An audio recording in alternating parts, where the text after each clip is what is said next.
Okay, this is Rubicon Real Estate, and our website is www.rubicon.la. And we have our director and his assistant, Nicole, here today. Will keep me in check. So, okay, where do we start? Well, I think the least expensive thing that maybe we would do if things are tight and whatnot is to find a condo. You got to start somewhere. And if you find a condo that may need a lot of interior work, or something you could be creative with, meaning repairs, crown molding, get the acoustic off, and do different things and enhance its value. But at least you will own something, and you're not just paying rent. The trouble we have had in these deals with condominiums is the homeowners association. That can be a killer. I'm in a deal with a loan, a homeowners association in Laguna, $700 a month. That is extraordinary. It's Leisure World, by the way. Okay? That's killing these people. When they rented it, or that they didn't rent, they bought it. It was a foreclosure. They bought it for $65,000, so I can imagine it's doing great. It's worth about $250 now. The homeowners is killing them. Okay? And that's something I don't like about it. So if you're ever going to buy a condo, you really want to check that thoroughly. Okay? For example, someone in this office is in a deal with a condominium, and there is a list pendants on the homeowners, not the unit. And that stopped the deal. The lender will not lend because of a conflict with the homeowners association and an attorney. Okay? That's the thing to look at on the homeowners.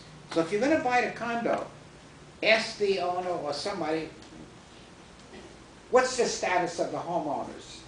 What are the homeowners' fees? Okay? That'll all be documented in escrow. But here are examples of a condominium, a townhouse, and own your own apartment. Now, I'm not familiar with owning your own apartment. Are you, Michael? Sorry? There's something on here that says own your own apartment. Okay. And I am not familiar with that at all. But I'll read a little what's on here. Okay. An older apartment in a building which was divided up before the condominium law in California, it is difficult to obtain financing on it. So if it's a building that was divided up before the condominium law, you can do this. Well, when the hell did the condominium law appear? That I don't know. The title company will know that. Owner has a fractional ownership interest in the entire property, coupled with the right to occupy a certain apartment and sometimes a parking space. And it's governed by, usually, a homeowners association.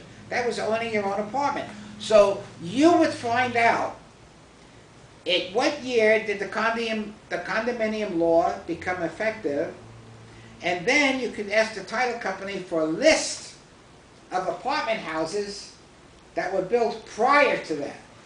That could be very interesting. Now see, that in itself is a project to do that. I have no experience with that at all. Townhouses or condos? Well, you start with a condominium.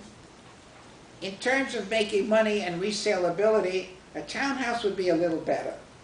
Okay? But that's usually a little more money, very generally speaking. Okay? But at least you will own something. Sometimes you could find something, a condo or a townhouse, that's freestanding. There are no common walls. That's very desirable. Okay? That's almost like buying a house where you don't have a common wall. Common walls lead to problems. Do you know one of our agents here had to move because the smoke from the apartment next door actually was going through the wall.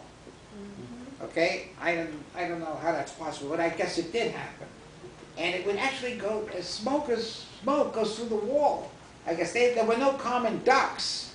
Everything was separate, except the smoke would go into the wall and go into her house, her apartment. So common walls, if you could avoid that. But you start with a condominium, and hopefully a townhouse, and then from a townhouse you go to a home, okay, and then you start flipping houses. It looks like, Nick, where Frank put on your own apartment, that he's talking about something like a co-op. I Because, wonder about that. You know, it looks like from Yeah. beside the name, the Yeah. description is of a co-op because you don't have title I hear to you. the unit, and that's what makes it impossible, almost impossible to finance. You may be right. So it Yeah. looks like the name is a little bit different than what Yeah. we used to, but it looks like a co-op. Yes. And you know the problem with co-op, that since you I- don't have, Yeah. since you don't get title to the unit, you have like percentage in the whole project. Yes. You don't have any control, and because of it, lenders don't like to finance it. So that's the weakness of it. It's hard to finance when you buy. It's therefore hard to sell. I've stayed away from them. Yeah, You they're know, a problem. headaches I don't want. But I don't really know much about co-ops or the planned unit development, the PUD, P-U-D. I think Mr. Min asked me something about that a long time ago. But, see, it's a single-family residential unit, a detached home with rights and easements for use of the common areas. Well, okay, those come up, but I never really focused on them. I always went for the rundown house in the best location I could find. And apartment houses, let me tell you something quickly about apartment houses. If you have a house, let's say you have one problem. If you have a duplex, you have 3 problems. I don't know why this works like this. And if you have a 4-unit, you probably have 7 problems. You see what's happening? The number of problems is escalating, not in a linear fashion, the more units you have. And so by the time you have a 28 unit, you have an apartment house manager who's going to commit suicide. Okay?